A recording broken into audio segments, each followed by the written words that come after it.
ಸಿದ್ದರಾಮಯ್ಯ ರಾಜೀನಾಮೆ ಅಂಗೀಕರಿಸಿದ ರಾಜ್ಯಪಾಲರು. ರಾಜ್ಯಪಾಲರಿಂದ ಈ ಒಂದು ಅಂಗೀಕಾರ ಆಗಿದೆ. ಸಿದ್ದರಾಮಯ್ಯ ಇನ್ನು ಸಿಎಂ ಅಲ್ಲ, ಹಂಗಾಮಿ ಸಿಎಂ. ಸಿದ್ದರಾಮಯ್ಯ ಇನ್ನು ಸಿಎಂ ಅಲ್ಲ, ಹಂಗಾಮಿ ಸಿಎಂ. ಸಚಿವ ಸಂಪುಟವನ್ನ ವಿಸರ್ಜನೆ ಮಾಡಿದ್ದಾರೆ ರಾಜ್ಯಪಾಲರು. ಕೊಟ್ಟ ಮಾತಿನಂತೆ ಅಧಿಕಾರ ಬಿಟ್ಟುಕೊಟ್ಟಿದ್ದಾರೆ ಸಿದ್ದರಾಮಯ್ಯ. ಒಂದೇ ಒಂದು ಸಾಲಿನ ರಾಜೀನಾಮೆ ಪತ್ರ ಬರೆದಿದ್ದಾರೆ ಸಿದ್ದರಾಮಯ್ಯ ಅವರು. ನಾನು ಕರ್ನಾಟಕ ಸಿಎಂ ಸ್ಥಾನಕ್ಕೆ ರಾಜೀನಾಮೆ ನೀಡ್ತಾ ಇದ್ದೇನೆ, ಇಷ್ಟೇ ಬರೆದಿರೋದು ರಾಜೀನಾಮೆ ಪತ್ರದಲ್ಲಿ. ಒಂದೇ ಒಂದು ಸಾಲಿನಲ್ಲಿ ರಾಜೀನಾಮೆ ಪತ್ರವನ್ನ ಇದೀಗ ಬರೆದಿರುವಂತದ್ದು. ರಾಜ್ಯಪಾಲರು ಕೂಡ ಅಂಗೀಕಾರ ಮಾಡಿದ್ದಾರೆ. ಡಿಕೆ ಶಿವಕುಮಾರ್ ಅವರ ದರ್ಬಾರ್ಗೆ ಇದೀಗ ಕೌಂಟ್ ಡೌನ್ ಶುರುವಾಗ್ತಾ ಇದೆ. ರಾಜ್ಯದಲ್ಲಿ ಡಿಕೆಶಿ ಹೆಸರು ಘೋಷಣೆ ಮಾಡೋದು ಒಂದೇ ಬಾಕಿ ಉಳಿದುಕೊಂಡಿರುವಂತದ್ದು. ಸಿದ್ದರಾಮಯ್ಯ ರಾಜೀನಾಮೆಯನ್ನ ಅಂಗೀಕರಿಸಿದ್ದಾರೆ ರಾಜ್ಯಪಾಲರು. ಸಿದ್ದರಾಮಯ್ಯ ಇನ್ಮುಂದೆ ಸಿಎಂ ಅಲ್ಲ, ಮಾಜಿ ಸಿಎಂ ಸಿದ್ದರಾಮಯ್ಯ ಅಂತ ನಾವೆಲ್ಲ ಕರಿಬಹುದು. ಸಚಿವ ಸಂಪುಟವನ್ನ ವಿಸರ್ಜನೆಯನ್ನ ಮಾಡಿದ್ದಾರೆ ರಾಜ್ಯಪಾಲರು. ಕೊಟ್ಟ ಮಾತಿನಂತೆ ಅಧಿಕಾರವನ್ನ ಬಿಟ್ಟುಕೊಟ್ಟಿದ್ದಾರೆ ಸಿದ್ದರಾಮಯ್ಯ. ಮಾಜಿ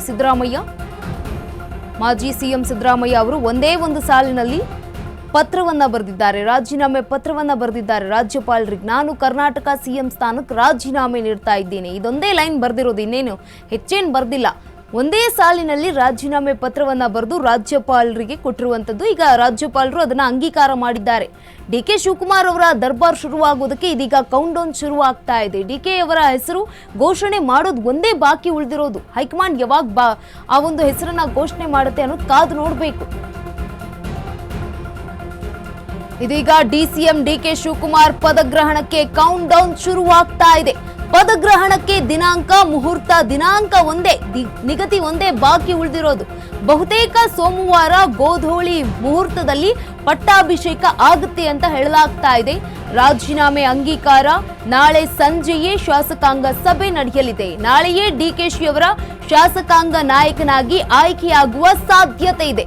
ಕಂಠೀರವ ಕ್ರೀಡಾಂಗಣ ಅಥವಾ ವಿಧಾನಸೌಧದ ಮೆಟ್ಟಿಲುಗಳ ಮೇಲೆ ಈ ಒಂದು ಪದಗ್ರಹಣ ಆಗುತ್ತೆ ಅನ್ನುವಂತ ಹೇಳಲಾಗ್ತಾ ಇದೆ. ಅಂದುಕೊಂಡಂತೆ ಆದ್ರೆ ಸೋಮವಾರ ಡಿಕೆ ಶಿವಕುಮಾರ್ ಅವರು ಸಿಎಂ ಆಗೇ ಬಿಡ್ತಾರೆ. ದೊಡ್ಡ ಪ್ರಮಾಣದಲ್ಲಿ ಜನರನ್ನ ಸೇರಿಸಲು ಸಕಲ ಸಿದ್ಧತೆಯನ್ನ ಮಾಡಿಕೊಳ್ಳಲಾಗ್ತಾ ಇದೆ. ತೆರೆಮರೆಯಲ್ಲಿ ಸಿದ್ಧತೆಯನ್ನ ಆರಂಭಿಸಿರೋದು ಡಿಕೆ ಶಿವಕುಮಾರ್ ಅಂಡ್ ಟೀಮ್.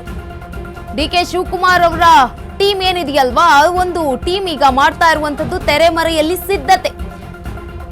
ಪದಗ್ರಹಣಕ್ಕೆ ದಿನಾಂಕ, ಮುಹೂರ್ತ, ನಿಗದಿ ಒಂದೇ ಬಾಕಿ ಉಳಿದಿರೋದು. ಬಹುತೇಕ ಸೋಮವಾರ ಗೋಧೂಳಿ ಮುಹೂರ್ತದಲ್ಲಿ ಪಟ್ಟಾಭಿಷೇಕ ಆಗುತ್ತೆ ಅಂತ ಹೇಳಲಾಗ್ತಾ ಇದೆ. ಡಿಸಿಎಂ ಡಿಕೆ ಶಿವಕುಮಾರ್ ಅವರ ಪದಗ್ರಹಣಕ್ಕೆ ಇದೀಗ ಕೌಂಟ್ ಡೌನ್ ಶುರುವಾಗ್ತಾ ಇದೆ. ರಾಜೀನಾಮೆ ಅಂಗೀಕಾರ ಆಗಿದೆ. ನಾಳೆ ಸಂಜೆಯೇ ಶಾಸಕಾಂಗ ಸಭೆ ನಡೆಯುತ್ತೆ. ನಾಳೆಯೇ ಡಿಕೆ ಶಿವಕುಮಾರ್ ಅವರ ಶಾಸಕಾಂಗ ನಾಯಕನಾಗಿ ಆಯ್ಕೆಯಾಗುವಂತಹ ಸಾಧ್ಯತೆಗಳಿದೆ. ಕಂಠೀರವ ಸ್ಟುಡಿಯೋ ಅಥವಾ ಕ್ರೀಡಾಂಗಣ ಅಥವಾ ವಿಧಾನಸೌಧದ ಮೆಟ್ಟಿಲುಗಳ ಮೇಲೆ ಈ ಒಂದು ಪದಗ್ರಹಣ ನಡೆಯುವ ಸಾಧ್ಯತೆ ಇದೆ. ಅಂದುಕೊಂಡಂತೆ ಎಲ್ಲ ಆದ್ರೆ ಸೋಮವಾರ ಡಿಕೆ ಶಿವಕುಮಾರ್ ಅವರು ಮುಖ್ಯಮಂತ್ರಿ ಆಗಿರ್ತಾರೆ. ದೊಡ್ಡ ಪ್ರಮಾಣದಲ್ಲಿ ಜನರನ್ನ ಸೇರಿಸುವುದಕ್ಕೆ ಸಕಲ ಸಿದ್ಧತೆಯನ್ನ ಮಾಡಿಕೊಳ್ಳಲಾಗ್ತಾ ಇದೆ.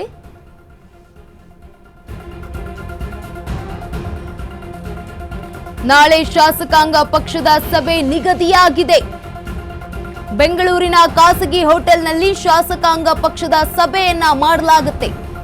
ನಾಳೆ ಸಂಜೆಗೆ ಸಭೆ ನಿಗದಿ ಮಾಡಿದ್ದಾರೆ ಕಾಂಗ್ರೆಸ್ನ ನಾಯಕರು.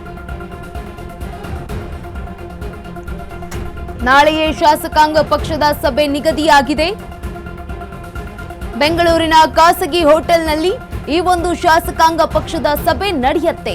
ನಾಳೆ ಸಂಜೆಗೆ ಸಭೆಯನ್ನ ನಿಗದಿ ಮಾಡಿದ ಕಾಂಗ್ರೆಸ್ನ ನಾಯಕರು. ನಾಳೆ ಶಾಸಕಾಂಗ ಪಕ್ಷದ ಸಭೆ ನಿಗದಿಯಾಗಿರುವಂತದ್ದು. ಇದೀಗ ಬೆಂಗಳೂರಿನ ಖಾಸಗಿ ಹೋಟೆಲ್ನಲ್ಲಿ ಶಾಸಕಾಂಗ ಪಕ್ಷದ ಸಭೆ ನಡೆಯುತ್ತೆ. ನಾಳೆ ಸಂಜೆಗೆ ಸಭೆಯನ್ನ ನಿಗದಿ ಮಾಡಿದ್ದಾರೆ ಕಾಂಗ್ರೆಸ್ನ ನಾಯಕರು.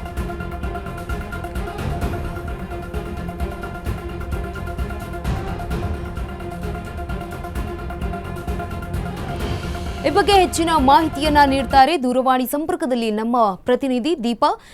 ಈಗ ಆಲ್ರೆಡಿ ಸಭೆ ನಿಗದಿ ಆಗಿರುವಂತದ್ದು, ಏನೆಲ್ಲ ಅಪ್ಡೇಟ್ ಇದೆ, ಮಾಹಿತಿ ಇದೆ? ರಾಜ್ಯಪಾಲರು ಸಿದ್ದರಾಮಯ್ಯ ಅವರ ರಾಜೀನಾಮೆಯನ್ನ ಅಂಗೀಕರಿಸುವವರೆಗೂ ಕೂಡ CLP ಸಭೆ ಯಾವಾಗ ಅನ್ನುವಂತಹ ಒಂದಿಷ್ಟು ಗೊಂದಲ ಇತ್ತು. ಯಾಕಂದ್ರೆ ಇನ್ನೇನಾದ್ರೂ ತಕರಾರು ತೆಗಿತಾರ ರಾಜ್ಯಪಾಲರು ಅಥವಾ ಮತ್ತೊಂದಿಷ್ಟು ಕಾರಣಗಳನ್ನೇನಾದ್ರೂ ಕೇಳ್ತಾರ ಅನ್ನುವಂತಹ ಒಂದಿಷ್ಟು ಗೊಂದಲ ಇತ್ತು. ಆ ಗೊಂದಲಕ್ಕೆಲ್ಲ ಇದೀಗ ತೆರೆ ಬಿದ್ದಿದೆ.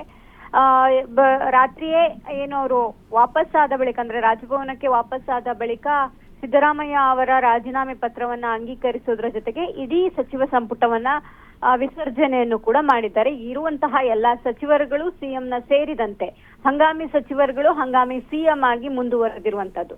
ಇದರ ಬೆನ್ನಲ್ಲೇ ನಾಳೆ ಬಹುತೇಕವಾಗಿ ಸಂಜೆ CLP ಸಭೆಯನ್ನ ಕರೆಯಲಾಗಿದೆ. CLP ಸಭೆಯಲ್ಲೂ ಕೂಡ ಒನ್ ಲೈನ್ ಅಜೆಂಡವನ್ನ ಇಟ್ಕೊಂಡು CLP ಸಭೆಯನ್ನ ಕರೀತಾ ಇರುವಂತದ್ದು. ಯಾಕಂದ್ರೆ ಸಹಜವಾಗಿ ಸಿದ್ದರಾಮಯ್ಯ ಪರ ಇರುವಂತಹ ಶಾಸಕರುಗಳು ಹೈಕಮಾಂಡ್ ನಾಯಕರುಗಳನ್ನ ಅಂದ್ರೆ ಸುರ್ಜೇವಾಲಾ ಅವರನ್ನ ಆಗಿರ್ಬೋದು ಅಥವಾ ಇನ್ ಕೇಸ್ ವೇಣುಗೋಪಾಲ್ ಭಾಗಿಯಾದ್ರೆ ಅವರನ್ನು ಕೂಡ ಪ್ರಶ್ನೆ ಮಾಡುವಂತಹ ಸಾಧ್ಯತೆಗಳು ಹೆಚ್ಚಿದೆ.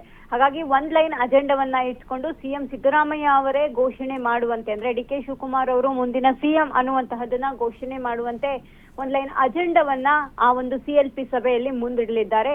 ನಾಳೆ ಸಂಜೆ ನಡೆಯುವಂತಹ CLP ಸಭೆಯಲ್ಲಿ ಬಹುತೇಕವಾಗಿ ಪ್ರತಿಪಕ್ಷ ಅಂದ್ರೆ ಆಡಳಿತ ಪಕ್ಷದ ನಾಯಕನಾಗಿ DK ಶಿವಕುಮಾರ್ ಆಯ್ಕೆ ಆಗ್ತಾರೆ. ಜೊತೆಗೆ ಅದಾದ ಬಳಿಕ ಪ್ರಮಾಣ ವಚನ ಜೊತೆಗೆ ಉಳಿದಂತೆ ಸಂಪುಟ ಸಚಿವರುಗಳ ಆಯ್ಕೆ ಮತ್ತೆ ಇರುವಂತಹ ಹಿರಿಯ ಸಚಿವರುಗಳನ್ನ ಮುಂದುವರಿಸುವ ಕುರಿತಂತೆ ಒಂದಿಷ್ಟು ಮಾಹಿತಿ ಹೊರಬೀಳ್ಬೇಕಾಗಿದೆ. ಗಂಗಾ.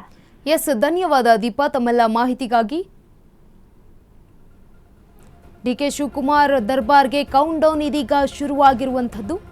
ಈಗ ಆಲ್ರೆಡಿ DK ಶಿವಕುಮಾರ್ ಅವರ ಹೆಸರನ್ನ ಘೋಷಣೆ ಒಂದೇ ಒಂದು ಬಾಕಿ ಉಳಿದಿರುವಂಥದ್ದು. ಹೈಕಮಾಂಡ್ ನತ್ತ ಈಗ ಎಲ್ಲರ ಚಿತ್ತ ಇರುವಂಥದ್ದು. DK ಶಿವಕುಮಾರ್ ಅವರ ಪದಗ್ರಹಣಕ್ಕೆ ಇದೀಗ ಕೌಂಟ್ ಡೌನ್ ಶುರುವಾಗಿದೆ.